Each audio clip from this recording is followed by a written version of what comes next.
Bismillahirrahmanirrahim. Dear viewers, Assalamu alaikum. I am your host Faisal Raza Khan and you are watching Foresight. Viewers, Pakistan and Uzbekistan have common demographic configurations, religious bonds, cultural affinity and historical connections. And that's the prime reason why both countries have very warm, durable and cordial relations in between. Geographically, Pakistan also offers not only to Uzbekistan but also to all Central Asian republics a shortest possible route to Indian Ocean through its robust, dynamic port structure. At the invitation of President of Republic of Uzbekistan, Shaukat Mirzayev, Prime Minister Mohammad Shehbaz Sharif visited Tashkent on February 25th to 26th of 2025 with a high-level delegation. During this visit, a landmark protocol signed, and that is related to high-level strategic cooperation council in between Pakistan and Uzbekistan. Through this high-level strategic council, both countries' leadership and rest of the hierarchy will decide main projects between Pakistan and Uzbekistan. The second one is related to the lots of agreements and memorandum of understandings. Although we have signed lots of in past as well, but this time the difference is that practical action is focused. These agreements and MOUs are in the areas of agriculture, energy, related to education, information technology, defense and security, but the prime focus is regarding investment, connectivity and trade. Now, what is investment? Regarding investment, both countries are encouraged, and particularly its business sector, to invest in either country. Secondly, related to the special economic zones, the investments in these zones is critical for both the countries. Secondly, regarding connectivity, both countries' leadership stressed upon Trans-Afghan Railway. This is the pivotal project through Afghanistan that Pakistan and Uzbekistan can enhance their trade, connectivity, logistics, commercial and business relations in between. Along with that, to start with, already Tashkent, Lahore flights are already there, but also the air connectivity between Tashkent and Karachi also discussed. Prime Minister discussed it step ahead with connectivity with Peshawar, with Quetta and with Multan as well from Tashkent. Now, when we are talking about trade in between, Pakistan and Uzbekistan trade volume increased in last 3 years is approximately $4 or $4.5 billion, $5 million, sorry. But both countries has a strong resolve to take it to $2 billion in between. Now, Pakistan is also focusing and supporting Uzbekistan for its candidature and accession to the World Trade Organization as well. So, these are the important benchmarks which both the countries achieved during the Prime Minister's visit, and visit is still on.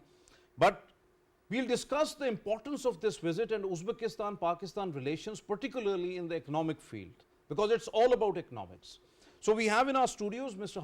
Bilal Malik. He is a consultant right now serving at the China-Pakistan Studies Center of ISSI, Institute of Strategic Studies, Islamabad. Most welcome to you, Haris. Thank you very much for your presence here. And with him, Ms. Zartasha Inayat. She is a research economist and serving at Policy Research Institute of Market Economy, Prime. Most welcome to you, Zartasha. Thank you very much. And online joining us, Ms. Qurat. She is the Vice President of Federation of Pakistan Chamber of Commerce and Industries. Most welcome to you, ma'am. Thank you very much for your presence. Haris, my first question to you, what your thoughts about the Prime Minister's very important benchmark recent visit, which is still on, with a high-level delegation and a vast agenda of bilateral cooperation, including connectivity, economy, the trade, investment, energy, defense and security, and regional stability along with education and all others. Both countries signed lots of agreements, MOUs and a protocol as well. That is related to the high-level strategic cooperation council, and its in principally agreed to have either on both sides of both are going to invest in special economic zones. How critical it is to have a robust relations between Pakistan and Uzbekistan, particularly in the economic field? Thank you so much for having me on this show. First of all, let me start with that. Given the current economic challenges which Pakistan is facing, this visit is highly important, significant to overcome this, to overcome Pakistan's economic challenges. As you have rightly pointed out, that both countries have agreed to expand the scale of their bilateral trade from which was $1 billion in 2023. Now both the leaders have agreed to take this trade to $2 billion. So this means that the bilateral trade will enhance economic integration, regional cooperation, and within the framework. By the way, still hovering around $4 or $4.5 billion, not $1 billion. It was agreed, it was actually pitched by the Uzbek ambassador in Pakistan to take this volume to $1 billion, but still we haven't achieved that. So it was in principally agreed to have $2 billion. But how do you see the importance of high-level strategic cooperation council? Because that is a benchmark at which both countries' leadership is going to oversee what is going to be and how we are going to achieve. Means translating agreements, MOUs into a real-time action. You have very rightly pointed out the high-level strategic cooperation council, which protocol has been signed in today. If we see this council as an example, we have same protocol agreement with Turkey as well. Yes. And we can see that Turkey, and we can see that over the years our relationship with Turkey has significantly enhanced. We just have a Turkish president was there in Islamabad. So having this such type of agreement with Uzbekistan, we can hope that both the countries will see the whole picture from a broader level. They have more interactions, they have more high-level interactions, delegations, and such visits to enhance their bilateral trade, to promote. Definitely, we can assess the seriousness of the leadership on both sides. Exactly. That how much they regard the importance of the mechanisms in between and how they have to proceed forward. Zartasha, how do you rate the Pakistan-Uzbekistan bilateral implementation of the recently and the earlier signed number of agreements, memorandum of understanding and the protocols as well? As carving a special roadmap was also suggested to translate all bilateral agreed framework into action. Prime Minister Shehbaz Sharif endorsed that he and his team will work tirelessly, especially on trade, connectivity, agriculture, investments, visa issues, cultural exchange, tourism, defense, and all other matters. So how do you see the resolve of the leadership to translate all these documents into real-time action to benefit both the countries? Thank you, Faisal, for inviting me on the show. So, Pakistan and Uzbekistan relations have been gradually but significantly improved over the years, and both countries are connected with each other through three key areas. The first one is trade, the second is transport, and the third is connectivity. So, if we see that other than these three key areas, both countries have signed preferential trade agreements and transit trade agreements. Other than that, there are efforts to enhance the visa facilitation services, which will increase the tourists and business movements across both countries. So, I believe that over the years, the cooperation has been increased. For instance, in the preferential trade agreements, there were a few products, only 17 or 18 products, in which it was assigned that only these products will have reduced tariffs, which will allow easier access of trade for the both countries. But now the number of products have been increased, so that we do see that the commitment from both leaderships have been increased. However, the trade volume is still significantly low. Definitely. If we compare it to the other Central Asian countries or other neighboring countries, which we will, I hope, discuss in the show, that what are the potential reasons behind that low trade volume and how Pakistan and Uzbekistan can why not? increase. Your point well taken. Ma'am Kurutulan, during Prime Minister's visit, there was a special focus on Trans-Afghan Railway project. A committee was also agreed to be formed or formed to for implementation of this project. But last year, 2024, a joint protocol was also signed at the bilateral level to complete this 760-kilometer track by 2027. Would reduce obviously the cargo delivery time from 35 by about 5 days. That is a huge benchmark. Then a transport by at least 40% and could carry 15 million tons of goods in a single year by 2030. And moreover, that's extremely vital to link Central and South Asia via Afghanistan. Have immense economic benefits, no doubt about it, and obviously there are lots of things, but how do you see the challenges in Afghanistan? Because of the Afghan instability, this project lingered on for years and years on. So what do you think about it? Thank you very much, Faisal sir. So Faisal, as you have defined that this project has been announced, and even the Minister of Transport in Uzbekistan, Mr. Ilham Makhrov, have announced that this project is going to be begin in 2025. But as you asked, that there are many challenges to take up this project.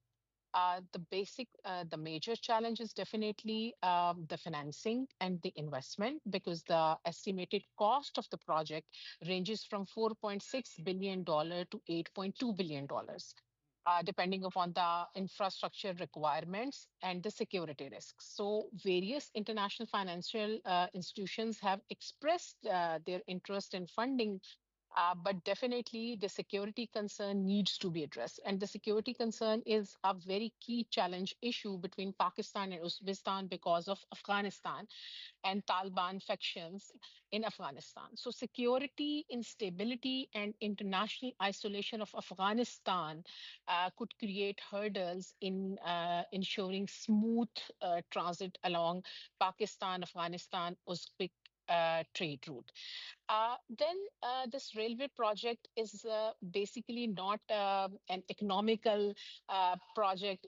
It is not basically affecting the economy in a direct way, because it's a geopolitical link. So it would be facilitating the trade between Europe, Russia, Central Asia, and South Asia, and will definitely providing a significant role in Afghanistan economic reconstruction.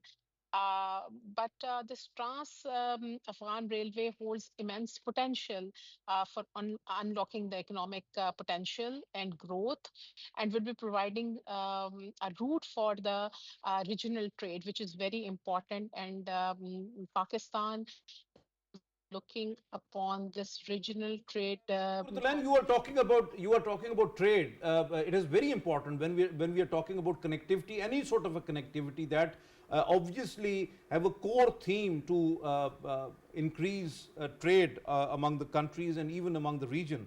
So Pakistan wants its trade relations grow manifolds with the Central Asian republics particularly, but when it comes to Uzbekistan, it's a very important partner in economy and trade and connectivity altogether. Both countries have a strong resolve, and they intend to take this $4.5 billion of $5 million of the trade right now, which is very meager when it comes to the potential between both the countries and the having the products and the production capacity and industry they have. So they have a strong resolve to take it to 2 billion. How do you see that the presence of the terrorist organizations at the Afghan soil right now? There are lots of divisions between the Afghan Taliban factions as well. You have rightly pointed out about the international isolation, because Afghan Interim Authority is not internationally recognized. So there are lots of issues, and Pakistan is time and again, and during the joint presser when the Prime Minister was there with the Uzbek president, he stressed upon that Afghan soil must not be used against any other country, including Pakistan, when it comes to the terrorist activities launching from Afghanistan. So how do you see how we are going to resolve this, either both Pakistan and Uzbekistan, because both have tried a lot to have regional connections to resolve this issue. How do you see how this issue can be resolved and how we can enhance our bilateral trade? Actually, we need to have more diplomatic relationship, and we have to talk and have the diplomatic pressure on Afghanistan for more stable connections, because this Pak-Afghan Uzbek trade route will be depending more on the stability of Afghanistan. So again, I will say that this Taliban faction and the Afghanistan isolation internationally are very important factors. When it would be coming in between that, it will be impacting the trade. Because in case there would be a tension among Afghanistan and Pakistan, Uzbekistan route, it will be impacting the transit cost. It would be increasing our prices, and that would be discouraging the investors. So we have to see the alternative routes as well, including some well-maintained routes between the Central Asian countries. And secondly, if we are involving Afghanistan, then again, we have to invest on the infrastructure, because there are not well-maintained roads. We don't have the railways and logistic facilities properly. So for a good trade volume, firstly, we have set the target to $1 billion, and now it's goes up to $2 billion. So it requires a very smooth route for transitions of your goods. So there must be a smooth trade corridor. So we have to see on the alternative transit agreements. Zartasha, as Kurutulan said, isn't it encouraging that Pak-Uzbek mutual trade has been progressing well to at least that has US dollar 122 million in 2019, 387 million dollars in 2023, and now in 2024, $404.5 million. In fact, the bilateral trade volume tripled in the last 3 years particularly, and it's growing with the rate of 10%. Do you not think that we can achieve the agreed $2 billion of trade in between in coming years, but Afghanistan question will remain there? I totally believe that this target is achievable. It's ambitious, but it's achievable only if we identify and work on the problems or challenges the country is facing. So the first challenge I see is, as you mentioned, is Afghanistan, because that is the only route through which we are trading with Uzbekistan. So if there is any at least when it comes to the land route. Exactly. So if there is any policy or security change in there, the supply chain disruptions can happen anytime between both countries, and that can risk the businesses that are dependent on the exchange of goods between both countries. Secondly, the direct flights from Karachi to Tashkent is a positive step, but it's one of the most expensive forms of transport, and given our limited energy resources, it's better if we move towards rail and road connectivity. That would significantly lower the transport costs, and ultimately the final products are not as expensive as they are now. Thirdly, I believe both countries are trading goods that are limited to agriculture, so they need to diversify the products from agriculture to, let's say, medicine, which are in demand in Uzbekistan, or Pakistan can tap the energy resources in Uzbekistan and can meet its energy shortages here. And definitely your point is very important in a sense that we should have to encourage IT businesses. Exactly.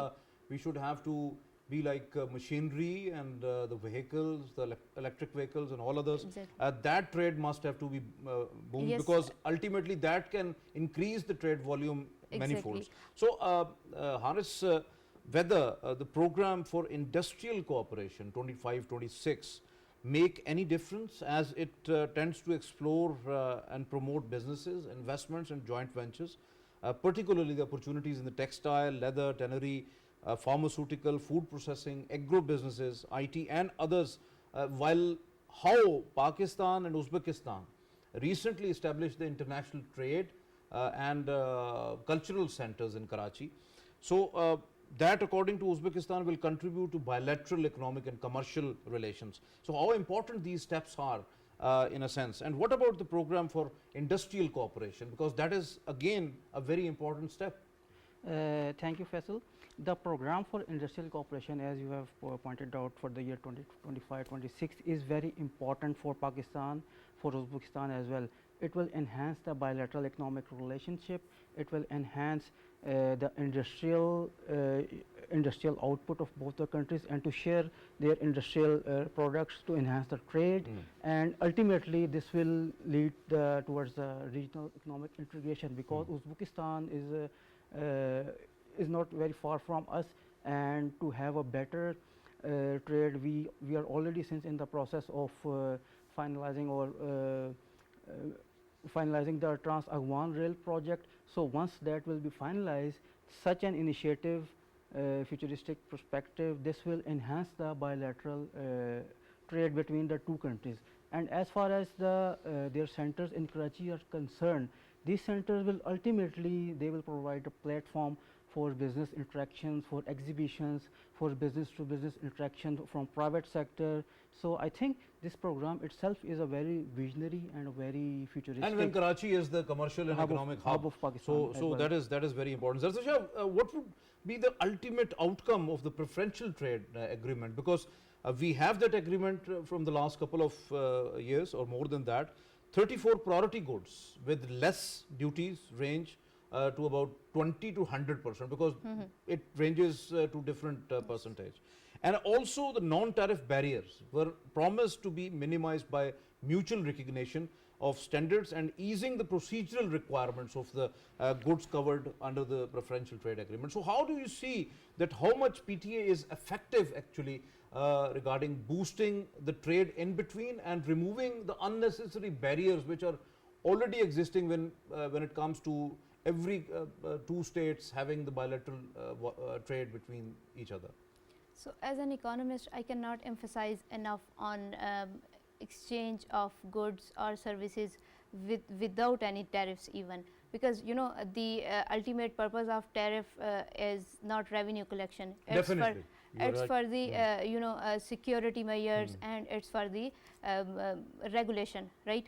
So and to check the smuggling as well, because that is also a phenomenon. That's part of the regulation. So when the number of tariffs are reduced, the prices of those goods become competitive, and given that we need cheaper raw materials to produce more, because our industry and Uzbekistan's industry is in early stages of growth. So both countries need raw materials, cheaper raw materials. But other than the reducing tariffs, I believe Pakistan and Uzbekistan both needs to work on logistics and other transport services as well, because we cannot afford to have challenges in the form of bureaucracy or transport challenges which can hamper the growth of trade between both countries. Thirdly, CPEC is one platform which Pakistan can leverage to tap the energy resources of Uzbekistan through its pipelines. So we do believe that the reducing the tariffs can significantly enhance the trade between both countries, and we are positive about that. Your point well taken. Has Uzbek President Shaukat Mirziyoyev personally intend to diversify its trade routes, especially towards Pakistani ports? That was the prime reason that Uzbek transit trade agreement, Pakistan-Uzbekistan transit trade agreement done, and given Uzbekistan via Afghanistan direct access to the Pakistani ports. So how do you see this phenomena particularly, because that was happened in 2022, and soon after we have lots of shipments in between.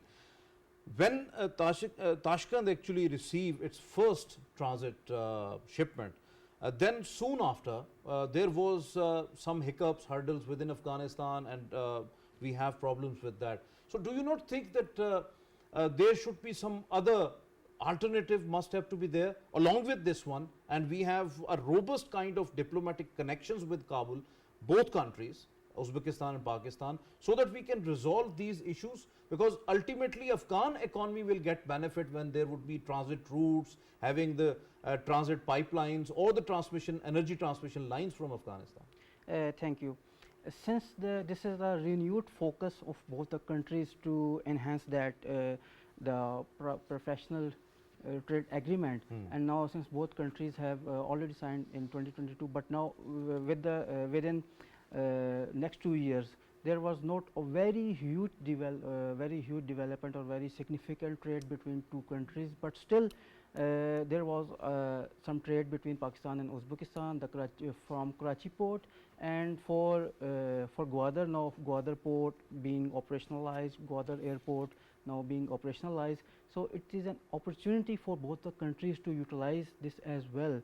And when we talk about the situation in Afghanistan, I think Afghanistan, it's in the benefit of the whole region, Central Asia, Pakistan, and even China, and the shared interests under BRI, CPAC, and even SCO, that Afghanistan is peaceful. Afghanistan, there is a peace in Afghanistan. So ultimately, that would benefit the whole region, and the focus of regional economic integration will fulfill. Regarding the diplomatic channels, I think all the regional actors, they need to even further utilize the platforms like SCO to overcome the security hurdles in Afghanistan as well. They need to deliberate. Shanghai Cooperation Organization, along with that Economic Cooperation Organization, because ECO, ECO is also because both relevant. Countries are the members of these ECO important platforms. So, Qurat, how important is to have Pak-Uzbek banking channels to open in either country to enhance interbank payment mechanism to facilitate the bilateral trade, businesses and the commercial relations? Although certain commercial banks have already established some of the connections, but business entities unfortunately are reportedly not utilizing these available financial services. So how do you see, and recently during Prime Minister's visit, there is a possibility that Uzbekistan and Pakistan central banks would also meet to resolve some of the issues in between regarding the banking sector. So how do you see, particularly to establish these banking channels which are pivotal to enhance trade relations between both the countries? My voice is audible to you, Qurat? Yes, it is audible to me. Okay. Okay. So having a Pakistan-Uzbek banking channel, it's very crucial for enhancing the trade. Because as you mentioned, that some of the commercial banks are already established the connections, but businesses are not knowing about those banking sectors, or they are not trusting those services. So it means that they're already the challenge. And one of the main reason is about the lack of the awareness in the available banking mechanism. And secondly, the entities in Pakistan and Uzbekistan are relying on the traditional banking methods for their transactions, and they are not ready to have the formal banking channel sectors, because there are different regulatory challenges over there for the transactions, and then they are afraid that as there is in between Afghanistan, and instability of Afghanistan create uncertainty, making the business cautious about the formal banking routes. So the difference in the banking regulations and the compliance mechanisms, these are the areas which need to be sorted out if we wanted to have the formal banking channels between Pakistan and Uzbekistan. So we need to have harmonizing regulations and creating more seamless interbank networks. So definitely it will be beneficial for enhancing the trades in future. So, Qurat, you are a frequent traveler when it comes to the commercial and business relations across the world. So, what impact actually direct flights have made when regular flights are already operated by the Uzbek Airways on Tashkent-Lahore route? Then that was actually launched in November 29th last year. Then it was already the statistics of the Uzbek government that the service already completed dozens of flights with an impressive average occupancy rate of 95%, while Uzbekistan is very eager to introduce another flight route between Tashkent and Karachi.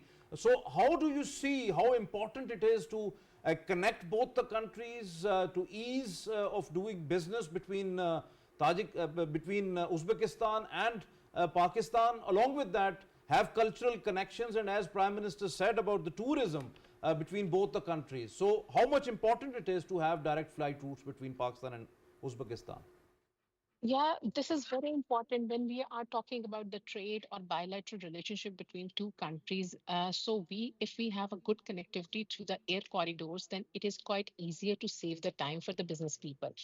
And when we are talking about the trade relationship, the tourism is plays a very important role, because when people are coming to different countries and they are visiting and they are aware about their challenges, the opportunities, then they can see in a better way. So as you have already mentioned that the Tashkent Lahore flight is already 95% occupancy, then opening the more corridors toward Karachi, because there is a big business community and businesses are in Karachi, it would be definitely great. And I will be mentioning that Uzbekistan ambassador Ali Sher have already said that this initiative would be helping to broaden the efforts to strengthen the business, tourism, and improve the regional connectivity, which is very important whenever we are talking about at SCO or ECO. So we are talking about that we have to create the regional connectivity. It is very important for Pakistan because Obviously. it's Qurat, you are absolutely right. We have run short of time. So Haris, be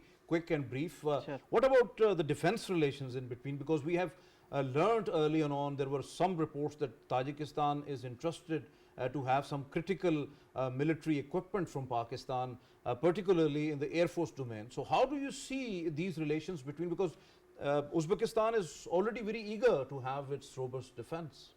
Yeah, thank you so much. I think the military relations between two countries have been gradually increasing, primarily because of the shared security interests they both countries face. They have Afghanistan. So Uzbekistan's interest to procure some military hardware from Pakistan, specifically with reference to the Pakistan Air Force. I've heard that they are interested in GF-17 fighter jet, and then they are also interested some in trainer Mushak, as well. Super Mushak trainer jets. So why not this collaboration or this deal is to finalize, because we have already exported these two jets to several countries like Nigeria, like to Azerbaijan as well. Myanmar, so, to all of the countries. So it will increase the defense cooperation between two countries. It will increase the it will address the shared security concerns of both the countries, and also provide the opportunity for Uzbekistan to procure cost-effective military solutions, because for not everyone the Western military hardware, specifically the jets, are available. So Pakistan's GF-17 and Super Mushak training for okay, your point well taken. Zartasha, yeah, very quick. What about the last year's landmark partnership agreement between Pakistan, Saudi Arabia and Uzbekistan to boost economic cooperation and create new opportunities for investors in the region? Because ultimately, Pakistan and Uzbek companies are leading this whole scenario. So how do you see the trilateral partnership between both the countries? I believe it's a positive step taken by three countries to move forward with economic cooperation. However, even though it's been a year since these agreements have been signed, there haven't been any actual materialization of any of the projects yet. Similarly, if we see the banking sector or the banking cooperation between both countries, there is no clear roadmap on how these financial institutions will serve as key factor in providing access to credit and financial advice to the both countries. So we don't see any actual implementation, regardless that was actually stressed by both the leadership of the country right now, because today's joint presser was the landmark, in a sense that both we need President more than the Shaukat paperwork. Mirziyoyev and Prime Minister Shehbaz Sharif both stressed upon that we have to convert this documents and those agreements and MOUs into the real-time action. Exactly. Implementation is very important. Thank you very much, Zartasha, for your presence here in the studios. Thank you very much, Haris, for your presence. And thank you very much, Ma'am Qurat, for your presence online and very candid views. Viewers, you have just listened to our panelists. It is important. This is a very important relationship when it comes to Islamabad and Tashkent. Obviously, the Trans-Afghan Railway, it's a nearly $5 billion project. Most of the financial institutions are ready to invest, but unfortunately in Afghanistan, there is a complete instability, and Afghanistan must have to be taken on board diplomatically when it comes to the Trans-Afghan Railway project or the other road connectivity projects between Uzbekistan and Pakistan, because ultimately it's a real-time link to enhance the economic connectivity between both the countries and explore other routes as well, in a sense that we can not sit idly, in a sense that we have to enhance this trade volume, which is right now $4 or $4.5 million. That must have to be at the $2 billion as the leadership agreed. Transport, logistics, these are the very important areas. Preferential trade agreement has a very important significance, but we have to focus on direct trade links between, and Gwadar must have to be utilized as well, because Gwadar port and the airport has all the potential available. When it comes to establishing the banking channels, it is inevitable for bilateral businesses, the commerce and trade, and we have to have some sort of a robust system, because the compliance mechanisms and the difference in the banking system, that must have to be addressed, and there must have to be a roadmap when it comes to the banking channels to establish, and I think so that the central banks of both the countries are going to resolve this issue. Direct flights between Pakistan and Uzbekistan are real catalysts for tourism, for cultural linkages, for people-to-people contacts, business relations, and commerce and trade as well. The defense relations in between also has a lot of importance, because ultimately it's going to be an economic activity at last, because of the defense production and exchange of military equipment and hardware and all that. So we are expecting and hopeful that there will be robust relations between Uzbekistan and Pakistan when it comes to economy, and this Prime Minister's visit would be a real landmark in years to come, particularly related to the economy and trade in between. This is all from today's Foresight. It's time to sign off. Allah Hafiz Nasr.